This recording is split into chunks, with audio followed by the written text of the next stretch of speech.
বার্থডের আগেই birthday treat পেতে কার না ভালো লাগে বলো। হ্যালো, আমি মিরান্দা, তোমাদের সবাইকে আমার মিনি ব্লগে ওয়েলকাম। তো দিনটা ছিল 9th নভেম্বর, সেদিন ছিল দিদির বার্থডে। কিন্তু তার আগেই আমরা দিদির বার্থডেটা সেলিব্রেট করে ফেলি। তো আমরা ঠিক করেছিলাম একটা খুব সুন্দর কেক আনবো, সমৃতা দিয়ে এনেছিল। তো ভীষণই ভালো ছিল কেকটা খেতে, আর দেখতেও খুব ভালো ছিল। আর তারপর তো দিদির জন্য একটা খুব সুন্দর ওয়াচ এনেছিল, যেটা দিদির খুবই পছন্দ হয়েছিল। আর আমাদের বার্থডের গিফট না ডিউ ছিল। তো নেক্সট ভিডিও দেখাবো আমরা দিদিকে কী কী গিফট দিয়েছি। আর সেদিনই আমরা সমস্ত কাজ তাড়াতাড়ি করে মিটিয়ে নিয়েছিলাম, কারণ দিদি আমাদেরকে ট্রিটে নিয়ে যেত। আর তারপর আমরা গেছিলাম হচ্ছে শ্যামবাজারে। আর যেখানে আমরা গেছিলাম ওখানকার অ্যাম্বিয়েন্সটা ভীষণই ভালো ছিল, কিন্তু জায়গাটা একটু ছোট ছিল।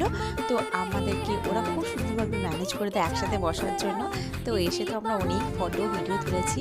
আর এখানকার না খাবার কোয়ালিটি ভীষণই ভালো ছিল, আর ভেতরের অ্যাম্বিয়েন্সটাও ভীষণ ভালো ছিল।